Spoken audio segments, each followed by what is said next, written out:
La práctica educativa del trabajo social en un contexto de encierro. Miguel Ángel Oliva Carreras. El presente trabajo se propone realizar una breve descripción de las posibilidades y limitaciones que se le presentan al trabajador social en la práctica educativa en un contexto de encierro, el cual es un escenario complejo, terreno concreto que nos permite construir y explicitar el ver, la mirada del trabajador social, cuando aborda y trabaja en el mismo, considerando las diferentes implicancias que se producen como resultado del impacto del contexto sobre cada uno de los actores y, por qué no decirlo, sobre el profesional actuante. Surge a partir de la implementación de un programa denominado la Facultad de Humanidades en la Cárcel que se propone generar y establecer vínculos institucionales entre la Facultad de Humanidades y el Servicio Penitenciario Provincial, que coadyuven a la construcción de capacidades y pasividades de reinserción social de los internos.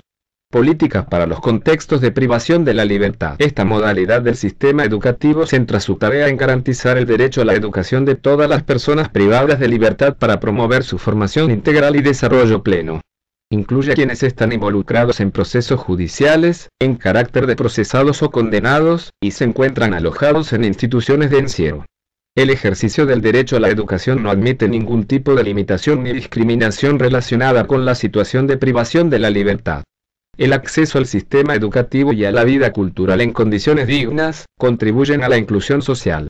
En el ámbito de un contexto de encierro, nos hemos insertado con el fin de introducir, en este caso en particular, a los alumnos interesa, en iniciarse en la carrera de licenciatura en trabajo social a través de una propuesta pedagógica como es el módulo de articulación común, que es el mismo que se dicta a los alumnos que se inician en el ámbito de la Universidad Nacional de Catamarca, Facultad de Humanidades, Departamento de Trabajo Social. Nos interesa a continuación exponer algunas consideraciones comunes de una clase participativa. El aula, el dictado de una clase, es lo que nos permite tener un primer contacto con los alumnos, presentarnos e iniciar la actividad a través de un módulo introductorio. Se pretende de esta manera lograr una comprensión práctica y teórica del significado del trabajo social, su articulación, implementación y aplicación en el terreno concreto. Es una manera de sustituir el trabajo de campo haciendo ver la realidad que se explicita en los distintos escenarios, insertos en los espacios poblacionales, heterogéneos, complejos, dinámicos en los cuales se desenvuelve la comunidad organizada. Con la participación de los alumnos, se analizaron los textos que constituyen el módulo introductorio, a fin de visualizar la comprensión de estos partes de los mismos, la explicación de lo comprendido, el significado que los autores dan a sus expresiones y su vinculación con la realidad que en cada oportunidad se debe abordar, así como la identificación de las situaciones problemas que deben ser problematizadas. Se incentivó el trabajo grupal en el aula y el trabajo individual por razones prácticas, considerando el tiempo y espacio que cada alumno dispone en su ámbito. El trabajo social reconoce la fuerza del grupo e intenta canalizarla hacia una acción constructiva. El grupo se convierte en el instrumento gracias al cual se puede conseguir dos objetivos: ayudar a los individuos a utilizar el grupo para las necesidades de su propio desarrollo y ayudar al grupo para realizar una acción socialmente deseable. ONU, 1960, 12.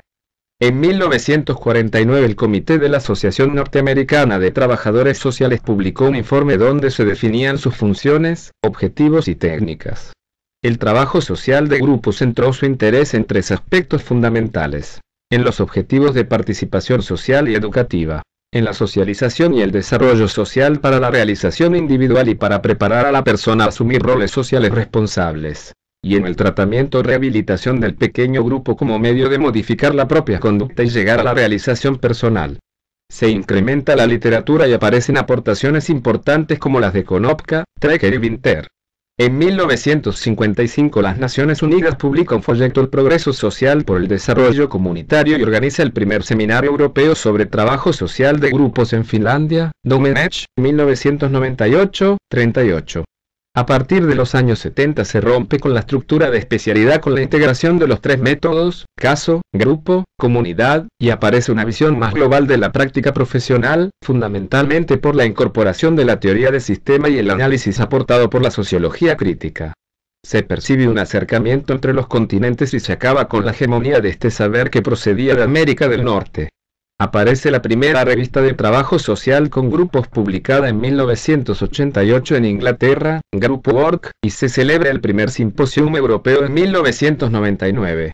En la década de los 90 el trabajo social con grupos ha sufrido una nueva vitalización como producto de las nuevas necesidades que generan las sociedades complejas. Nos encontramos inmersos en una sociedad caracterizada por la innovación tecnológica y por la transformación y adaptación de las formas de interacción social a un nuevo contexto. Se exigen mayores habilidades sociales, competencias técnicas y capacidad de adaptación, a la vez que aumenta la inestabilidad familiar y laboral.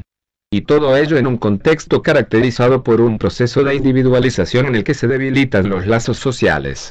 En este medio histórico, el trabajo social con grupos tiene una vigencia cada vez mayor, y permite recuperar o fortalecer nuestras capacidades de interacción social. Fernández y López, 2006, 24. Frente a las situaciones de transformación y evolución de los problemas sociales, tecnológicos, demográficos, nuevos modelos familia, res y lo que se ha dado en llamar la nueva cuestión social ligada al desempleo y la exclusión social, el trabajo social responde a través de las nuevas políticas sociales, la redefinición de las funciones del trabajo social y una manera distinta de abordar ciertos campos de intervención. De Robertis, 2003, 171. La renovación metodológica, para Cristina de Robertis, viene marcada en primer lugar por la función a cumplir por el trabajo social en la actualidad. Una función de restablecer y crear el vínculo social, lo que significa la creación de oportunidades de intercambio, la dinamización de las redes primarias de las personas ayudadas, su participación en las actividades y en los lugares de vida social a nivel de vecindario, del barrio, o de la ciudad, y otra función de restaurar la ciudadanía de empoderamiento, empowerment, para facilitar el acceso a los derechos sociales y cívicos así como un mayor poder a las personas beneficiarias de la intervención. Luego, por la nueva articulación de las intervenciones individual/colectiva para evitar la dicotomía entre lo individual y lo colectivo, que ha dado lugar a una renovación del trabajo social con grupos y la intervención en redes. Por último, propone trabajar con los recursos y las fuerzas de la persona. De Robertis, 2003.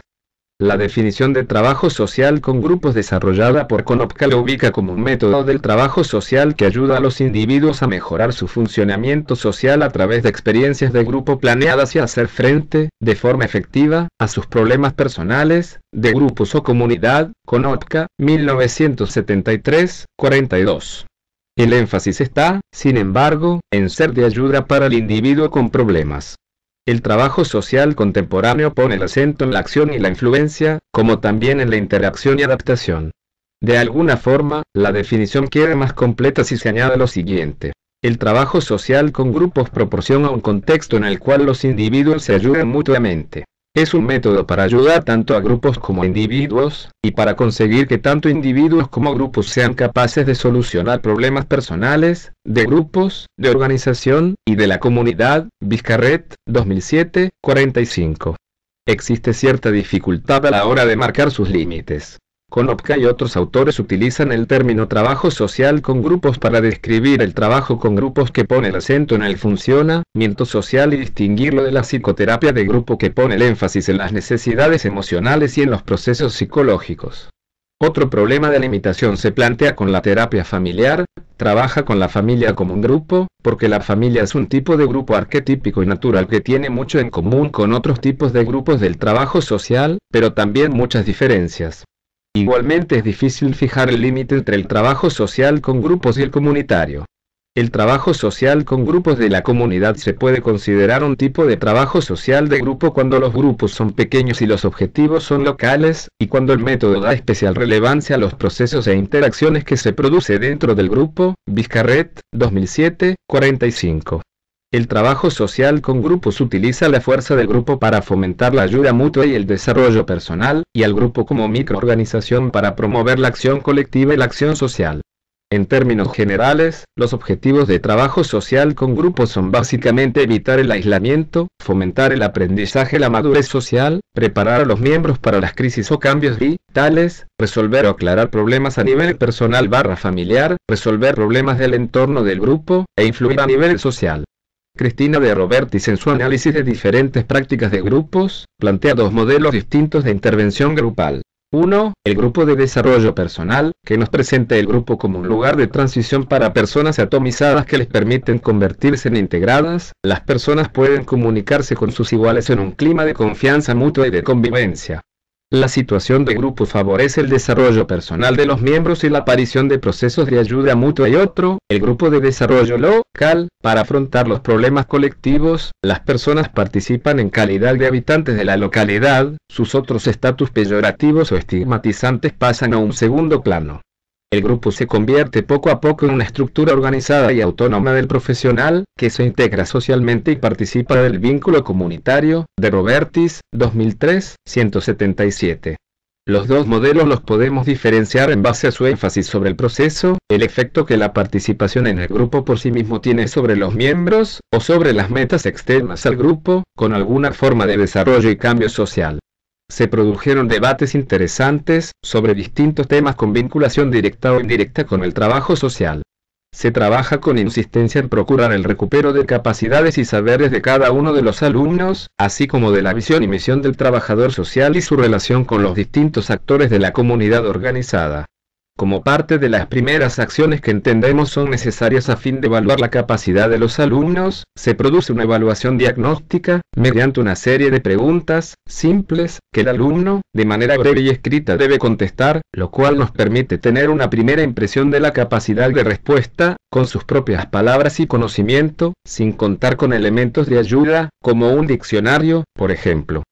Se dicta o entrega un texto, el cual debe ser leído y explicado, para producir una evaluación sumativa, que nos permita saber del grado de comprensión por parte de los alumnos participantes. Se produce una evaluación formativa, que se va rediseñando en cada oportunidad según las características del grupo y de cada uno de los alumnos. La evaluación final se da como resultado de una evaluación permanente, que se logra gracias a la activa participación de los alumnos, pudiendo establecerse distinciones, lo cual se supera debido a que el grupo superó la media y mostró sus capacidades con las consiguientes diferencias que cada uno presenta por razones de formación, dedicación y participación. Se evaluó conocimiento, comprensión, vocabulario específico, formas de expresión oral y escrita, autonomía de juicio.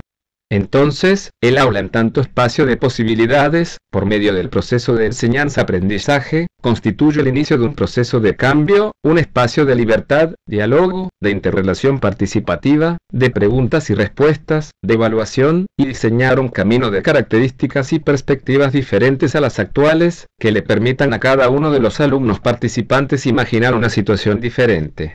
En el tiempo y espacio disponible en el aula, se debe procurar visualizar los detalles que explicitan el cuerpo, la mente y el espíritu de cada uno de los estudiantes, que se introducen en lo que denominamos espacio de libertad. Indudablemente lo hacen con la carga del contexto de encierro que impactan los mismos, y que uno debe advertir a fin de direccionar la situación problema de tal manera que no incida en el desarrollo de la actividad áulica. Cabe considerar y tener una opinión sobre el aburrimiento, el cual implica otros factores que influyen en la distracción, la no participación, la ausencia, la deserción, la falta de contención. El error es creer que el alumno ingresa formado y en condiciones de integrarse y absorber el cambio que implica insertarse en un espacio de estudio, que lo recibe, lo cual implica que uno debe preocuparse por su desenvolvimiento, su desempeño, ya que si lo consideramos que está en condiciones de desenvolverse en este espacio diferente en el cual tomo la decisión de participar, nos equivocamos. Esto nos lleva necesariamente a la motivación, lo cual implica cómo hacer para que los alumnos tengan interés por aprender aquello que se busca transmitir. Estar motivado es una condición propicia y deseable para el aprendizaje. Las tareas se hacen mejor cuando despiertan interés y desafíos. Las actividades son más ricas cuando los alumnos se involucran en ellas. El interés facilita la mayor concentración y el esfuerzo por lograr siempre más. Su ausencia puede generar la indiferencia, la apatía, el abandono, y hasta el rechazo explícito. Lo que procuramos a través de este relato de experiencias abrir una ventana hacia el interior del contexto de encierro e intentar que ustedes imaginen la secuencia de una clase en la cual están sentadas personas que explicitan de alguna manera su interés por la misma. Uno tiene la oportunidad de tomar contacto con esa sensación, con esa necesidad colectiva, de que uno llegue e inicie la actividad, ya que la presencia de uno en ese ámbito les asegura la permanencia en el mismo, aunque sea por el efímero tiempo de 2 horas, siendo tan emotiva la despedida como la recepción.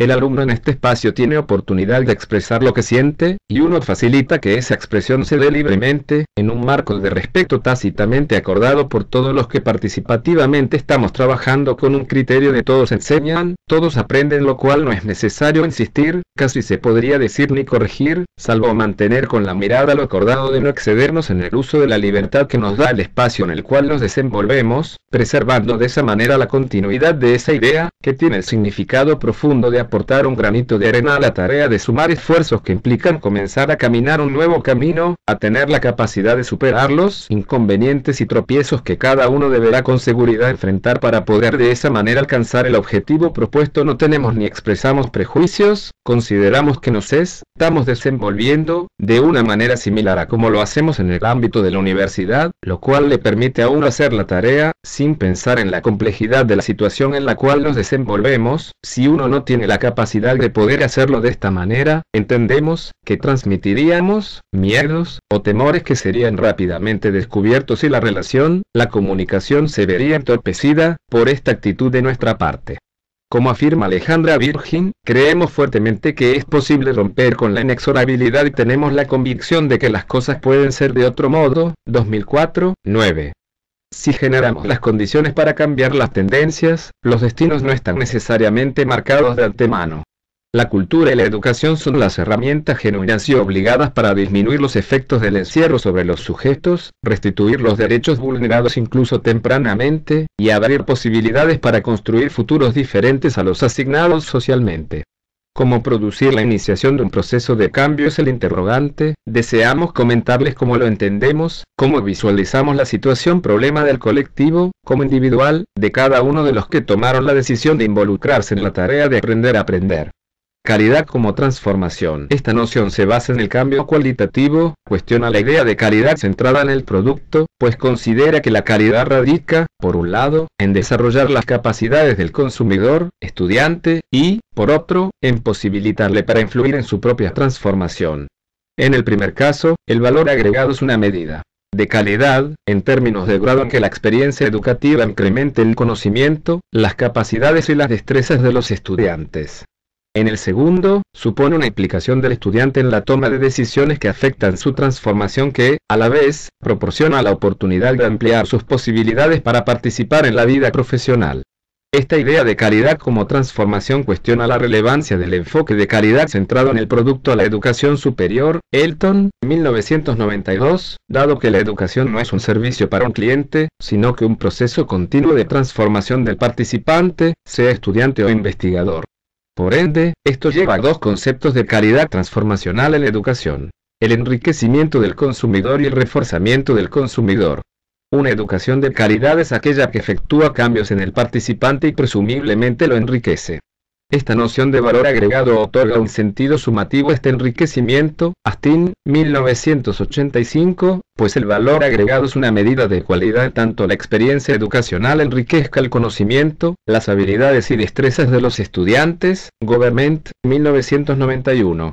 Por lo tanto, una institución de alta calidad es aquella que en gran medida enriquece a sus estudiantes. Astin, 1990, de modo que la determinación del valor agregado depende de la metodología de lo que se define como valor. Cuando se mide el valor agregado, por ejemplo en términos de la formación o conocimientos a la entrada y salida del proceso, se obtiene un indicador cuantificable de valor agregado, pero se ignora la naturaleza de la transformación cualitativa.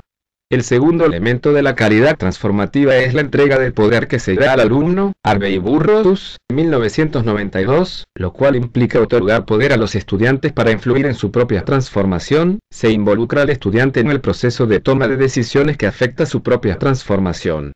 Tal como lo señala Muller y Funella, 1992, en cierta medida el que aprende debe apropiarse del proceso de aprendizaje y adquirir responsabilidad en la determinación del estilo y forma de entrega del aprendizaje.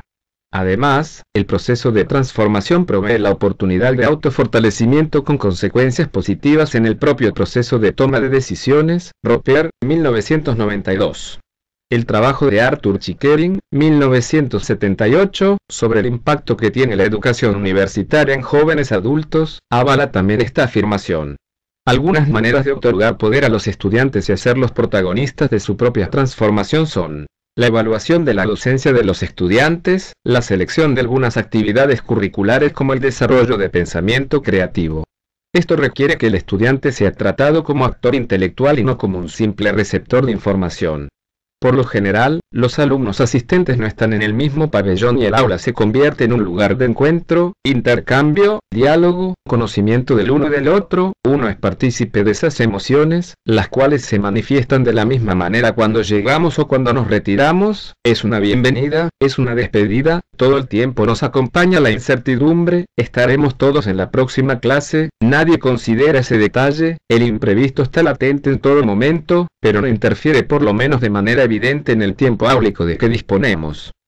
Trabajamos desde el trabajo social, colaborando en la construcción de una nueva historia de vida de cada uno, sin preguntar cuál es la que se debe dejar atrás, salvo que alguno tome la decisión de comentarla, o darnos detalles de la misma. Respondemos a las preguntas o interrogantes que cada uno tiene, y tratamos de bajar los marcos teóricos a la realidad de la cotidianeidad que nosotros caminamos, que no es igual a la cotidianeidad del que solo camina los espacios que le permite el contexto, que si bien es parte del contexto general, está aislado del mismo, solo es relatado y el otro toma conocimiento por lo que le dicen, pero no por sus propios medios.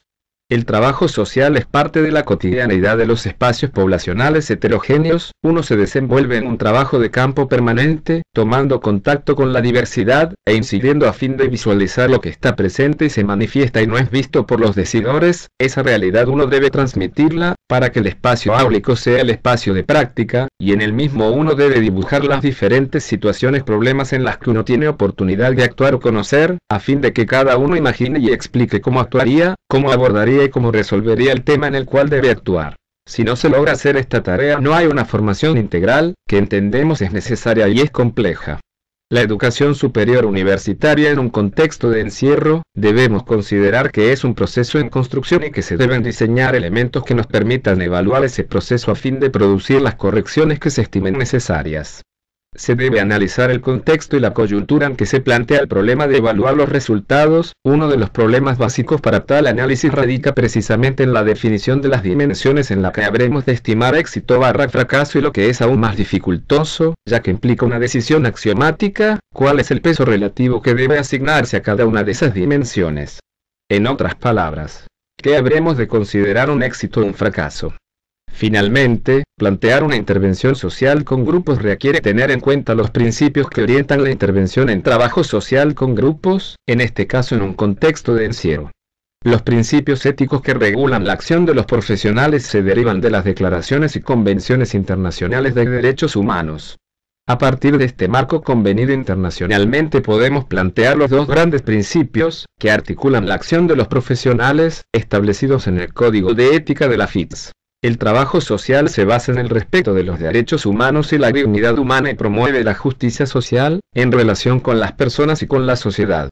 Cristina de Robertis propone un concepto de persona amplio y complejo, que interesa especialmente al trabajo social con grupos, ya que pone el acento en superar la dimensión individual de la persona y presta atención a su dimensión social y colectiva. Así la persona no es ya una individualidad única y diferente a todas las demás, sino que al mismo tiempo, es igual a todas las otras personas de su entorno social, tiene los mismos condicionantes socioeconómicos, los mismos derechos, las mismas obligaciones y, en cierta medida, aspiraciones semejantes. El acento se pone en lo común y no en lo que distingue. 2003, 61. La Asociación para el Avance del Trabajo Social con Grupo es una organización profesional internacional que busca promover y hacer progresar la práctica del trabajo social con grupos. Esta organización ha formulado una serie de estándares generales para dicha práctica. El apartado primero identifica los siguientes conocimientos y valores fundamentales. Es importante conocer el contexto familiar, político y cultural de los miembros, así como su interacción, sus preocupaciones y, además, han de ser vistos como ciudadanos capaces de cambiar y de ayudar a los demás. La atención al individuo ha de ser desde una perspectiva sistémica, tanto en la intervención como en la evaluación. Para ello, hay que tener en cuenta la realidad biopsicosocial del integrante del grupo en su comunidad. La evaluación ha de estar basada en las competencias y ha de ponerse especial énfasis en los puntos fuertes de los miembros, así como han de conocerse sus puntos débiles. La función de ayuda mutua en el grupo está formada por múltiples relaciones de ayuda. El papel principal del coordinador es ayudar a los miembros a que se ayuden entre sí. Los grupos, caracterizados por procesos democráticos, ayudan a los miembros a asumir la responsabilidad del desarrollo del grupo. El coordinador y los miembros tienen el mismo peso. El coordinador, no es un experto todopoderoso dentro del grupo, por ello, ha de establecer relaciones recíprocas e igualitarias. El énfasis en el empoderamiento. Los objetivos grupales realizan el crecimiento personal y el cambio social. El trabajador social promueve la autonomía tanto del grupo como de los individuos.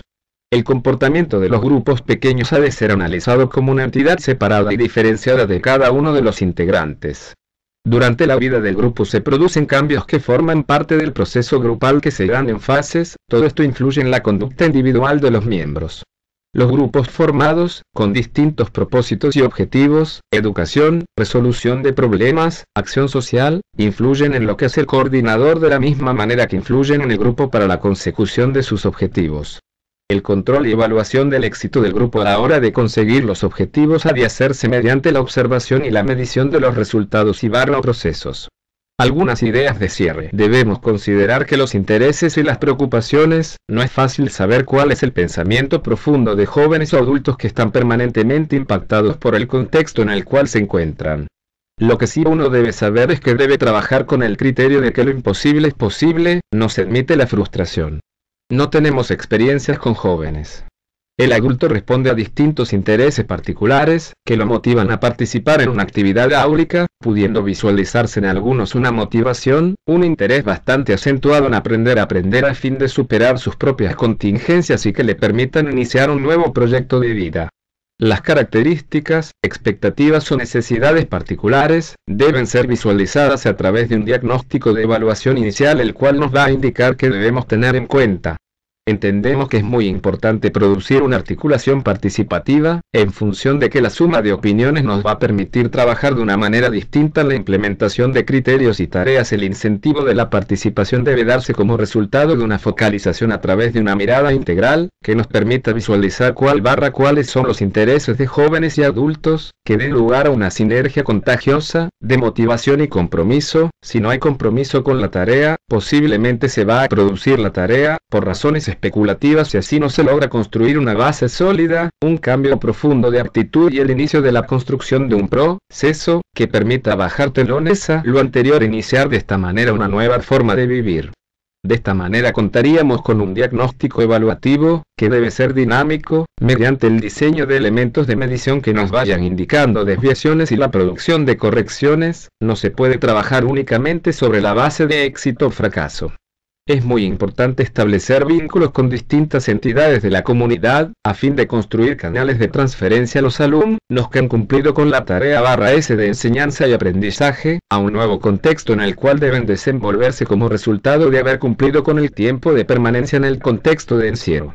Los aspectos que deben considerarse están vinculados a la actividad áulica, debiendo cumplimentarse los objetivos específicos del proyecto a fin de dar respuesta al objetivo general. Lo desfavorable se dará si no se alcanzan los objetivos propuestos, y más aún si no hay una evaluación que nos vaya indicando los aciertos y errores, y la necesidad de capacidad de respuesta. Algo importante a tener en cuenta es el desenvolvimiento del docente en espacio áulico del contexto de encierro. Permanentemente debe revisar sus subjetividades, su punto de equilibrio, en función de que si me pongo a llorar con el que lloro o le doy la espalda, no contribuyó al criterio de apoyo y colaboración que se debe mostrar permanentemente. La reflexión tiene como referencia situaciones concretas que se dan con motivo de la relación que se establece en el espacio de libertad del aula entre el profesor y los alumnos asistentes, con motivo de clases, o la presencia de un tribunal para tomar un examen final. La primera consideración que se debe tener es la necesidad de disponer de una mirada particular que permita diferenciar con claridad una clase en la facultad o una clase en el servicio penitenciario. La clase en el servicio nos obliga a observar con rapidez cuál es el estado de ánimo de cada uno de los alumnos asistentes, todo esto en función de que el alumno asistente vive impactado por distintas situaciones que ocurren en su lugar de alojamiento, como por ejemplo, en el lugar se alojan 50 detenidos y uno solo, el que asiste al aula es el que estudia. Indudablemente si ese alumno no se le permite disponer de un lugar diferenciado para estudiar, en su lugar de alojamiento, le es muy difícil hacerlo, lo cual indudablemente lo perjudica en su avance para la lectura y comprensión de los diferentes temas que el programa le exige que debe saber. Si ese mismo alumno se inscribe para dar un examen final ante un tribunal, el tribunal debe disponer de una mirada particular que facilite el desarrollo de la exposición, considerando las diversas situaciones que ese alumno ha debido superar para llegar a esta instancia de un examen final. No disponer de esa mirada puede significar frustración, deserción y otros resultados negativos con motivo de una falta de comprensión por parte de los profesores involucrados, del contexto en el cual se desenvuelve el alumno, la clase o el examen final.